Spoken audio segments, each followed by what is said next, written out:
Chapter 1, The Dream. No, screamed Zana. Ha, gone, I've killed them. Now it's your turn, shouted Amy. Zana ran as fast as she possibly could. You can't escape, roared Amy. As Amy ran after Zana, she couldn't feel her legs. Zana couldn't believe it. Her best friend, who she'd known since she's a baby, just killed her parents. It was unbelievable. She was devastated. Listen to me, you can't run forever, shouted Amy. Sweat peeled over Zana's head as she ran as fast as she could. Tears dropped out of her eyes. She screamed in between tears. Why did you kill them? Why? She screamed again. She couldn't believe it. She was furious. Ah, screamed Zana. Nay, neighed Star. Yeah, girl, just the same dream as every night, Zana exclaimed. Nay, Star neighed, as Zana walked out of her old ragged stable. We've really got to update this old thing, she said, shaking her head at the old place. Zana had lived here ever since her parents died. Star had met her later on, and they just connected. Star, you know we've been together for exactly 2 years now, and that deserves a decent breakfast. Zana grabbed her old leaf coat that she put together for herself. Come on, Star. Zana motioned Star to follow her. I'm starving, she rubbed her stomach. I think you would be too. Chapter 2, Who's There? As Star and Zana walked out of the old broken stable, they went off to find some fruit. Usually I would find some grass and make do with that, but this morning Zana was going to find a decent breakfast for her and Star. As she hopped on Star, she kicked her into a canter. Eventually they found a forest, which seemed like it had some leftover meat from wolves or something like that. Well, gosh, she told Star. Where are we? Said Zana, thinking out loud. She wondered whether she should gallop around on Star and forget about her decent breakfast, or go and get some breakfast. Forgetting about it, Zana told Star to look for some meat. Little did she know, someone else was also looking for some meat out in the woods as well. Nay, Star neighed in a high-pitched neigh. Star, what was that? Asked Zana nervously. Nay, Star said cautiously.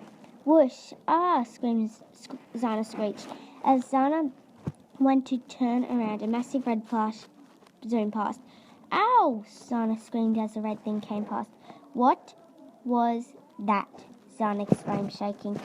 As she went to see Star, she noticed something.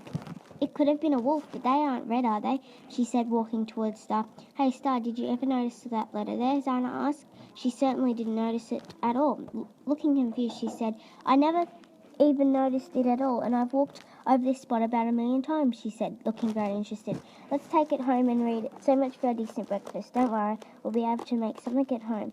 And also open the letter, she said excitedly. Chapter 3, The Letter. Zana and Star walked back to their old house, thinking about the letter. Who would send me a letter? When they arrived home, Zana rushed to her old table she found in the dump and opened the letter. It said, Dear my enemy, I want revenge. Meet me at Snowy Mountain tomorrow with your pathetic horse, and I will bring Firestorm. Be ready to die, just like your innocent little parents. Your enemy, Amy. She read it over and over again, wondering what Amy wanted. Why would Amy want revenge? Zana said worriedly as she went over to grab a spare coat for Star. They could be there forever for all she knew. I mean, we haven't talked in 2 years. Seriously, she said sarcastically. Wait, I think I know what she wants. She wants to kill me, she said nervously. Zana yelled, Star, we have to go now. So off they went, as fast as Star could possibly gallop. Chapter 4, Live or Die. Star galloped as fast as she possibly could. Zana still wondered about the letter that Amy had sent her. It had been 2 years since they ever talked, well, screamed, still thinking about what Amy had meant when she said, be ready to die. Snowy Mountain, so different to how it used to be. Well, I guess it has been around 2 years since we ever talked, Amy told Firestorm, her red fiery dragon. Oh, Firestorm, I bet you she won't even show up. She'd be too scared to die, she said, laughing. She probably is dead for all I know, she said, trailing off, looking in the other direction. All she could see was a moving black horse coming towards her, with a girl who had her hair let out, ripped jeans and a shirt, and urging the horse to run faster. Ugh, she mumbled, she's here. Oh, you're here. You got my letter, she snarled at Zana. Oh yeah, kind to invite me to Snowy Mountain. Hadn't seen it in years. So beautiful. Got your letter. Great delivery service. New. Oh, and forgot to add, nice pet fiery storm, Zana said sarcastically. First of all, we're not talking, we're fighting, and second of all, it's Firestorm, Amy answered angrily. Now enough chit-chat, we are fighting, she screamed. So off they went. Firestorm went to breathe fire on her, and Star Zana jumped to the left. Fine, Star, kick, she screamed. That was when the battle began. It was so big that Snowy Mountain started to shake. Firestorm, get her, Amy screamed at the top of her lungs. Zana climbed to the top of the mountain, fighting back tears. Then Star grabbed her by the shirt and threw her on the back. When they reached the top, Amy was already there and yelled, beat you to the top of the top, huh? Give me the horse. Never. Star is mine. Zana screamed, trying to get her to come over. Amy reached out to Zana's hand. Thank you, as she snatched Star away from Zana. Just as Zana was about to tell Amy to give Star back, she fell. Ah! She screamed at the top of her lungs. Zana was holding on for her dear life. Amy laughed. Ha! Now you're about to die. She was clinging on until Snowy Mountain started to shake. It shook so hard that Zana nearly came off. Looking so worried, Amy reached out and told Zana, listen, I'm going to save your life, and then we are even. I killed your parents, but it was just a mistake. So Amy reached down and, ah! Screamed Zana. She was holding on with her fingertips. Amy quickly grabbed her and helped her up. Thank you, you saved my life, but we need to talk, Zana exclaimed.